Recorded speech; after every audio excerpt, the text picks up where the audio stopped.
Before demonstrating the repair process, let's take a look at how easy it is to repair screen damage. The damaged area is drilled out and the repair bridge attached. The injector is inserted in contact with the screen. The ultraviolet resin is injected and runs part way into the damaged area. The plunger is inserted, forcing resin from the reservoir in the tip of the injector into the bullseye. When the plunger is unscrewed, a vacuum is created which sucks air out, allowing more resin to be forced in when the plunger is screwed down again. This procedure is repeated several times until the damaged area has been filled with resin and all the air has been drawn out. Pit fill resin is then applied, covered with a plastic patch, and cured. The excess resin is removed with a razor blade. It's important that the inside and outside of the screen are thoroughly cleaned with a dry cloth before using any repair materials. Windscreen cleaners must not be used because they could penetrate through the damaged area and attack the polyvinyl layer in the center of the glass. The inspection mirror will enable the technician who will be working mainly outside the vehicle to see how the repair is progressing from inside. A film of the water-soluble gel is applied to the suckers to aid adhesion. The mirror should be fitted to the inside of the screen directly behind the damage.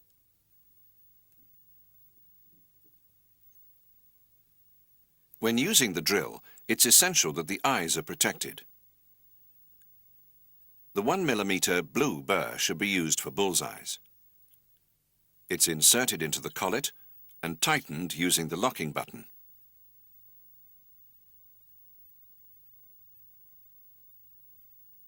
The drill is switched on and a slow speed selected. The burring operation will ensure that any dirt, grease or loose glass around the impact area are removed.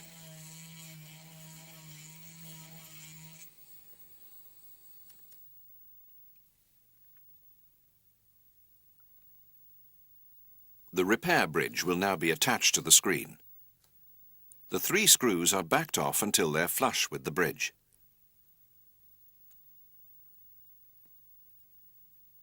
A coating of the gel is smeared onto both suckers.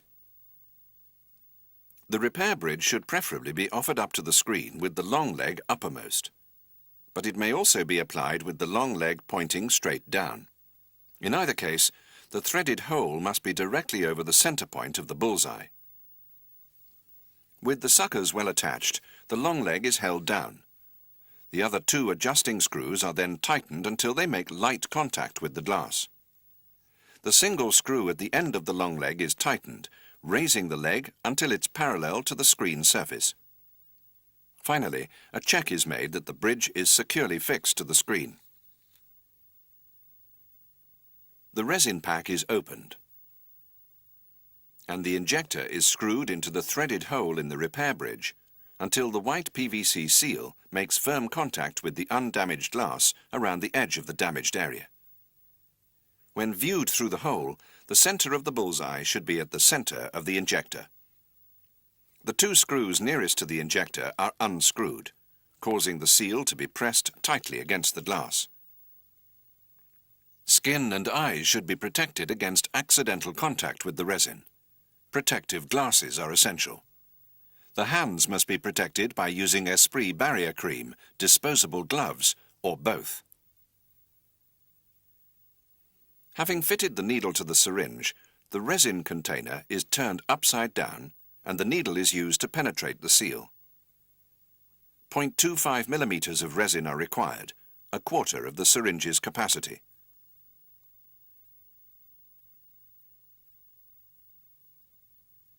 The resin is squirted into the injector. The plunger is screwed slowly into the injector, pushing the resin to the edges of the damage until a slight resistance is felt. At the same time, the white seal, which should be viewed in the mirror, will begin to expand, and the bullseye will start to disappear from the center outwards. No more pressure should be applied to the plunger screw at this stage. As soon as the resin stops flowing into the damage, the plunger should be unscrewed about 5 millimeters, causing a vacuum, which sucks out any air. After 10 to 15 seconds, the plunger is tightened again, pushing even more resin into the break in place of the air.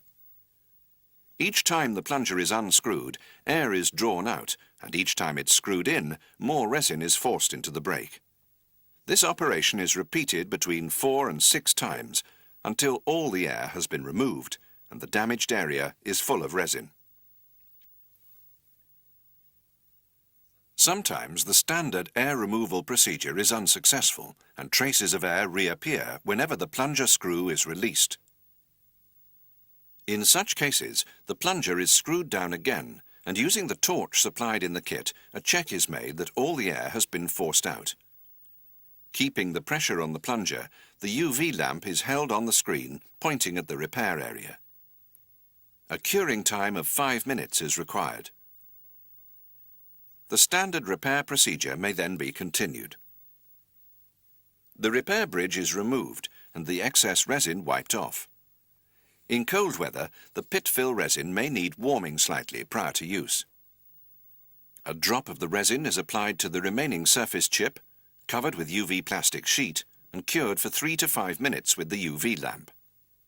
Repairs should preferably be carried out in a workshop or somewhere out of direct sunlight to prevent premature curing of the resin. The plastic sheet is removed and a razor blade is used to shave off the excess resin until it's almost flush with the glass. To ensure a smooth finish, the blade must be held at right angles to the screen. A drop of Esprit pit fill polish is applied to the repaired area, which is polished with a very soft cloth or with polishing tissue until clear.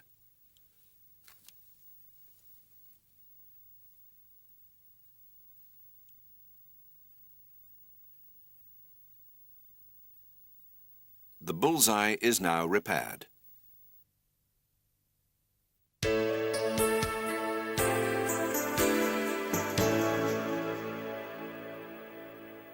Star breaks like these can also be repaired easily.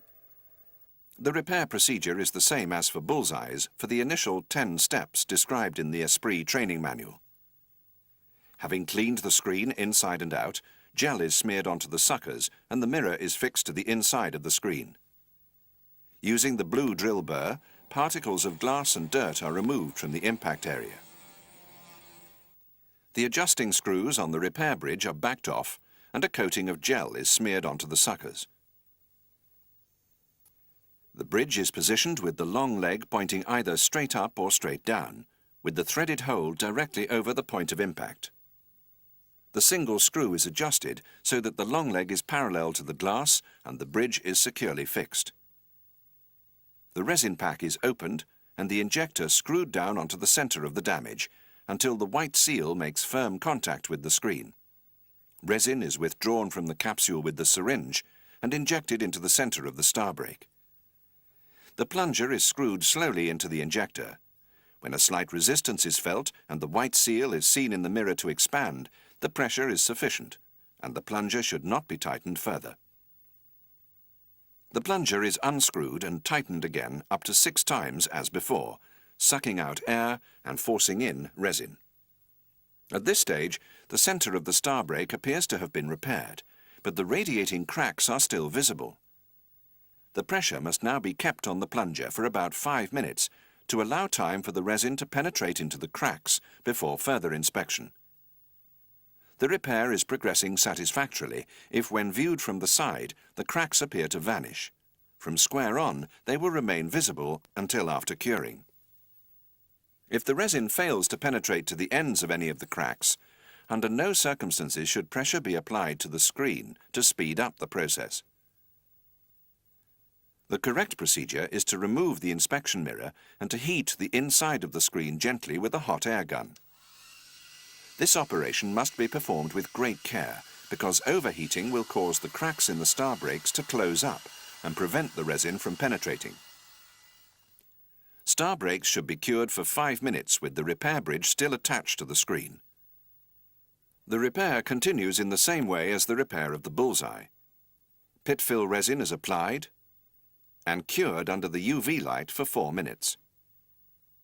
After shaving off the excess resin, the area is polished with the pit fill polish to complete the repair.